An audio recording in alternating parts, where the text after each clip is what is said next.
there are these two young fish swimming along, and they happen to meet an older fish swimming the other way, who nods at them and says, "Morning, boys, how's the water?" And the two young fish swim on for a bit, and then eventually one of them looks over at the other and goes, "What the hell is water?" One of the questions that I get asked most about songwriting is, do you start with the music or the lyrics first? And well, I used to always be a music first kind of guy. I'd sit down at the guitar or the piano, and when I found some music I liked, I'd just start singing nonsense. Until that made-up gibberish started to take shape into words and phrases.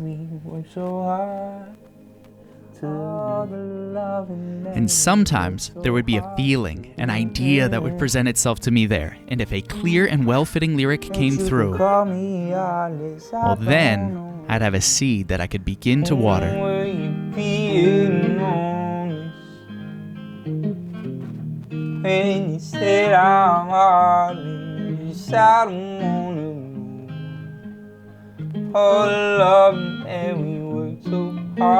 But my favorite song that I wrote this past year was written almost entirely without an instrument.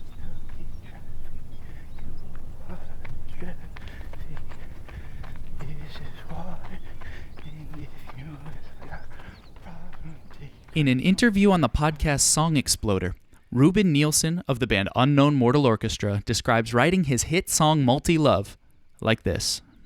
You know, I just put a mic up and I just recorded what I was ad-libbing, and then we sifted through it later, and then we went and we did it again, and then we sifted through again.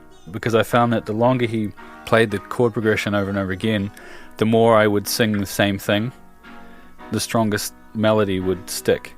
So it wasn't like I was ad-libbing different stuff every time. It was like I was slowly finding the real melody. And see, my song Traffic was born in the car. So bumper stickers saying that you're not stuck in traffic. You are traffic, you are part of the cause. This is water, you are part of the... I was on my way to go for a run through the forest when I had the idea for the lyric and the rhythm and the melody, which I first recorded on my phone and then refined on my run.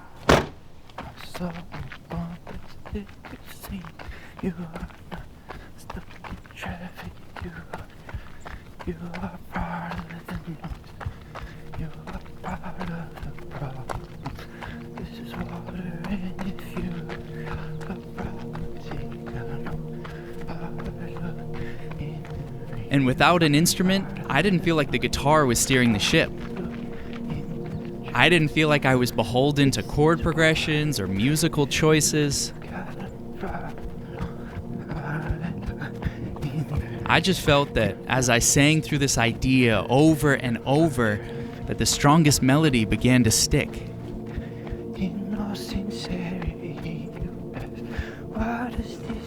I felt like I was finding what Ruben Nielsen would call the real melody.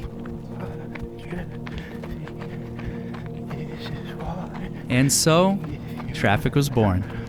And as I constructed the song in my mind, I kept thinking about that line. This is water.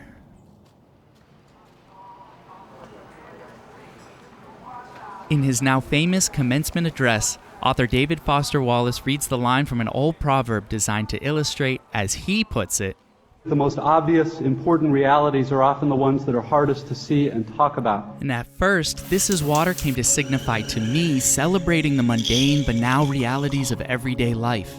We often write songs about the big things, about love and fear and hope and death, but seldom do we write songs about the boring parts, about the trips to the grocery store, about going to work, or sitting in traffic, which actually make up most of our time on this planet. And secondly, as I wrote the song in those everyday moments,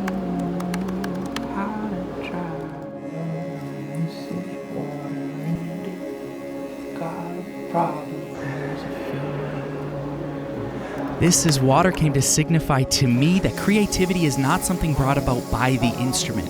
It is not something that is turned on when one sits down at the piano or picks up the paintbrush. Rather, creativity is all around us and available to us at all times.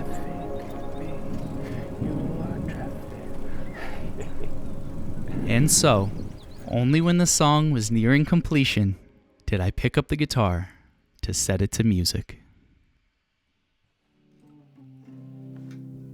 I saw a bumper sticker saying you are not stuck in traffic, you are traffic, you are part of the noise, you are part of the problem. This is water, and if you have got a problem, take a long, hard look in the rearview